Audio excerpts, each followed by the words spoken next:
जय श्री राम दोस्तों, हमारे YouTube चैनल लास्ट के बाद चैनल में स्वागत है। आज हम बात करेंगे भारत के द्वारा पाकिस्तान पर जो हमला किया गया ऑपरेशन सिंदूर के तहत, तो उसमें भारत पाकिस्तान को क्या क्या नुकसान हुआ। क्योंकि भारत जो आतंकवादी घटना हुए थे 27 हिंदू की हत्या, उसके बाद भारत जवाबी कार्रवाई में ऑपरेशन सिंदूर चलाया।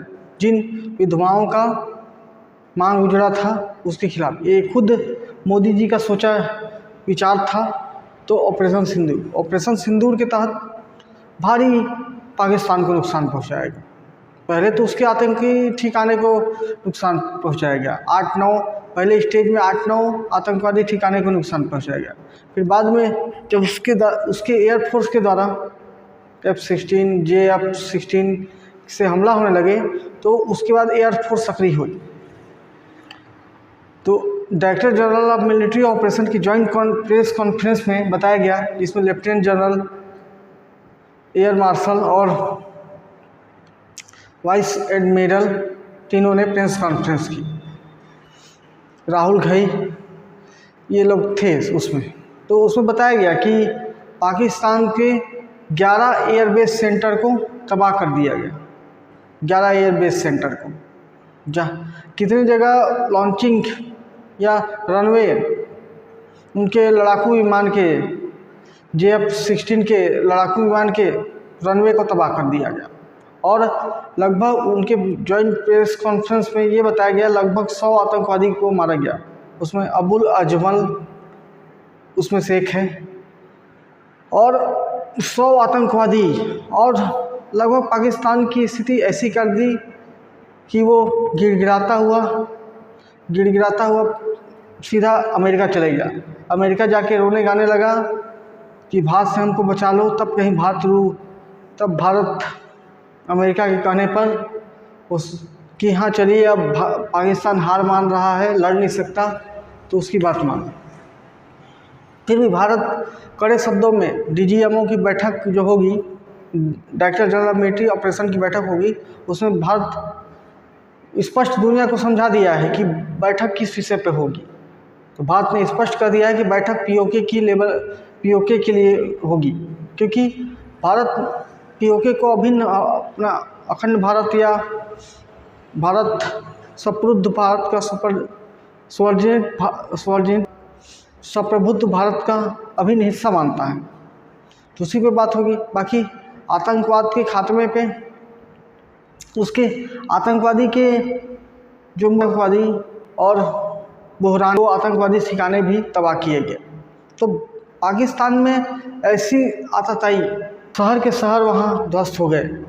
कितने एयरबेस सेंटर ख़त्म हो गई कि क्या किया जाए क्या नहीं किया जाए। तो पाकिस्तान थक हार के चित्त में बैठा। भारत कड़े शब्दों में स्पष्ट भारत सिर्फ बात करेगा POK के लिए। तो दोस्तों, ऐसा उम्मीद हम कर सकते हैं कि POK विषय में सकारात्मक बातचीत हो, वहाँ के लोगों को, वहाँ की धरती को में कर सके, और पुनः देश में पाकिस्तान में शांति हो। पाकिस्तान एक पालने वाला, दुनिया का कोई भी मुसलमान देश, सब देश आतंकवादी पाले हैं। सारे मुसलमान बोलते हैं, वो लोग जिहाद करने के लिए, हर देश से जिहाद करने के लिए एक टेरर हर देश में ऑर्गेनाइज है। तभी तो कई जगह में इराक सीरिया में ISIS सरकार चलाने लगी थी। हमारे अफगानिस्तान में खुद कर रहा है। जितने बोको हराम ये इसमें आतंकवादी वहाँ के सरकार चला रहे हैं। तो इनके ये वॉरियर हैं जो देश से नहीं लड़ सकते, किसी बहाने से हिम्मत देते हैं। सपोर्ट करती है उसकी आर्मी, उसकी सपोर्ट करती है, क्योंकि इनका मेन दुनिया में इस्लाम, दारुल इस्लाम, तो उसी की तरह निरंतर करते रहते हैं। शायद इस हमारे DGMO के लेवल की बात, भारत तो DGMO लेवल की, director general of military operation level की बैठक के लिए राजी हो गई है। और इस पर बात होगी सिर्फ POK के बारे में, क्योंकि POK भारत का, अखंड भारत का अभिन्न हिस्सा है, या सोवरेन इंडिया का इम्पोर्टेंट पार्ट है, बहुत सप्रबुद्ध भारत का एक अभिन्न हिस्सा है। तो उसको भारत लेना चाहेगा, उस विषय पे बात होगी। प्रधानमंत्री मोदी ने स्पष्ट शब्दों में कह दिया है कि बात होगी तो सिर्फ पीओके के विषय में बात होगी, क्योंकि दुनिया को समझना चाहिए दोस्तों, ये दुनिया को समझना चाहिए, या पूरी दुनिया को समझना चाहिए मुस्लिम कंट्री हैं।